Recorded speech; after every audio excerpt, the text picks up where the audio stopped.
Hey up lads and lasses, Damfire here, and we are back with some more Infinite Lagrange. You joined me today in the graveyard, and that's completely and utterly put a spanner in the works, and I can't record the video that I was originally intending to, so you're getting a different one. Yeah. Don't do what I did, which was get destroyed by a guy with a tiny fleet because you had your fleets outside your base and ignored everything. Anyway, so I wanted to go over a little bit about fleet composition and that sort of stuff, and I was meant to do this next week, but you get it this week instead. So, as you can see here, we have 4 fleets set up. We have Alpha and Beta are the 2 main fleets that I'm currently running, with RI1 and RI2 being Reinforced 1 and Reinforced 2. Now, the reinforcement fleets are ST-59s, 3 of in each. Yes, you can reinforce with 4 ships, but I like things being symmetrical. So, yeah.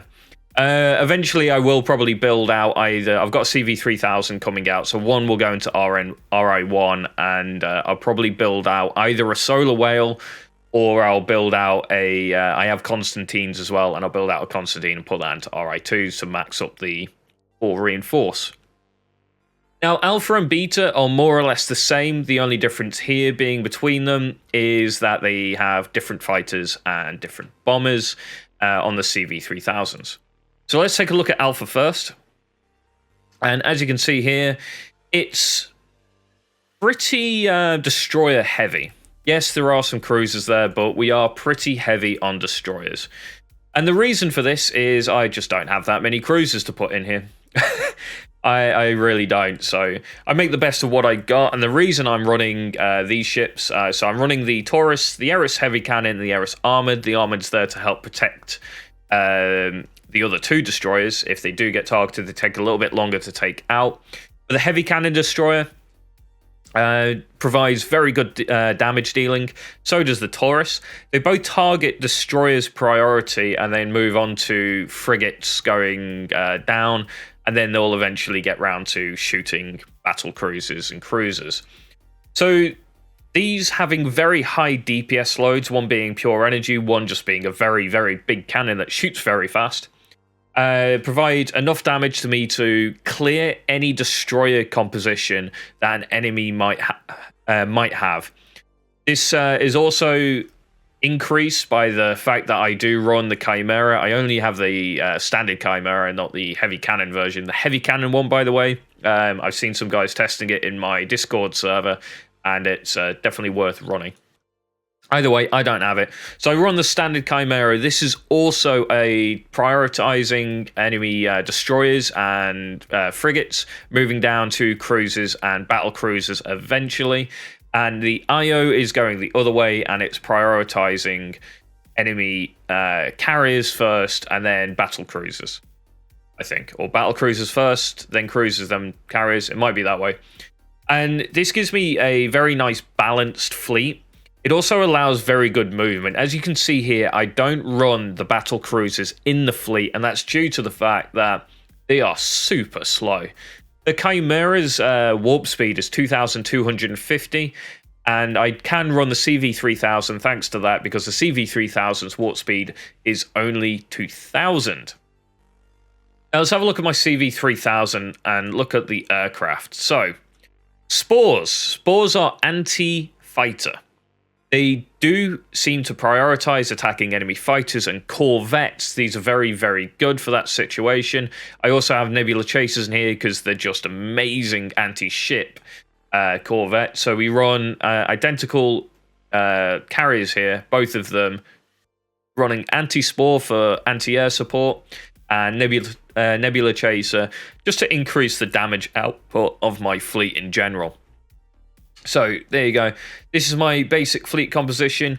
It's balanced, it's very fast, and I prioritize that speed of movement because I can get this around very, very rapidly in comparison to people that do put the battle cruisers in their fleets. If you do that, well, good luck trying to catch me, because even if I think that I can't take you, I can just run away much faster than you can. You'll never be able to catch me.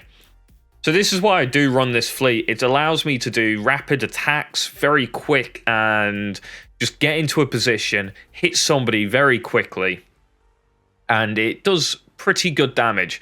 All of the ships are very damage focused. There isn't much in the way of any tank here, but the CV-3000s to an extent tank quite well, and the Chimera tanks quite well. But the Taurus's tank's not particularly good. The Eris heavy cannon isn't very good. The Armored's not bad. Bear in mind that the Erises do have a chance to dodge, and it's quite high, so they do actually do okay on the front line. Pretty much all my fleet is front line, but this is why I keep the ST-59s out of the fleet.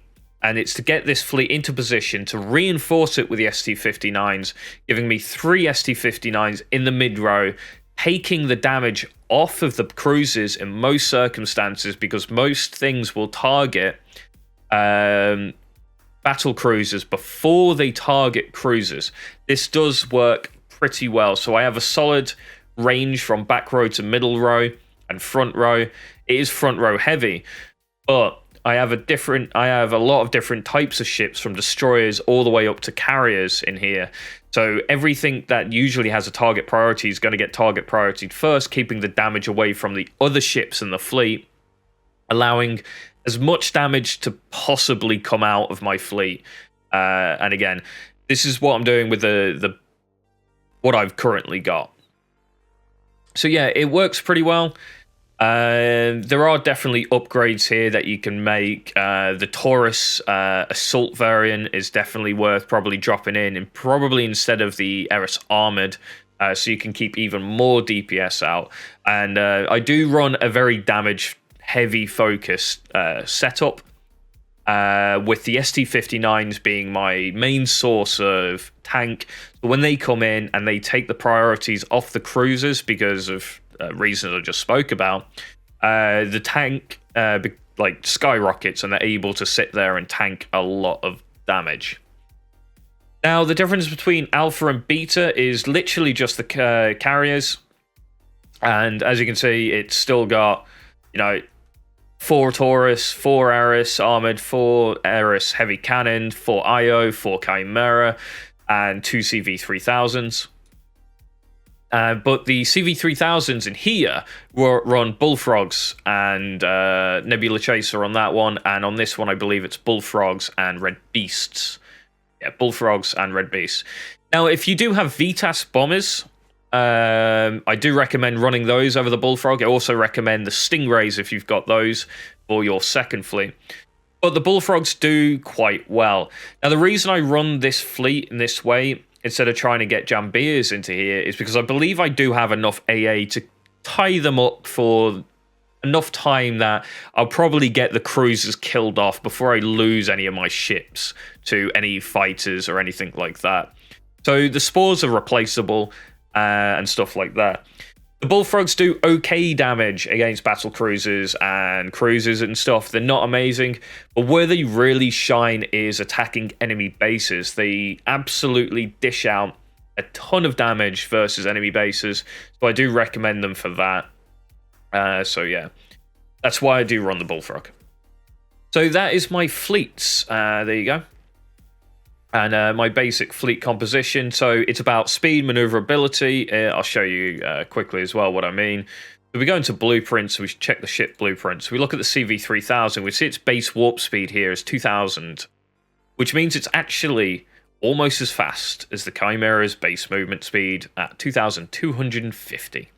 So yeah, CV-3000s, fantastic in cruiser fleets, allows me to keep basically the speed of a cruiser fleet, but I use the added speed that you get from reinforcements to reinforce the ST-59s instead of halving my entire fleet's movement speed if I put them in. So there you go. Just a quick note before I end this video. There is a giveaway on my channel. It's going on till the 30th, and then the draw is the 31st. If you want to get involved in that, it's $50 you can potentially win. Shout out to NetEase for that one, for helping that one out. And I'll leave a link in the description below. You can go check that video out and look at how to join. Other than that, don't forget to like, comment, and subscribe, and I will catch you guys next time.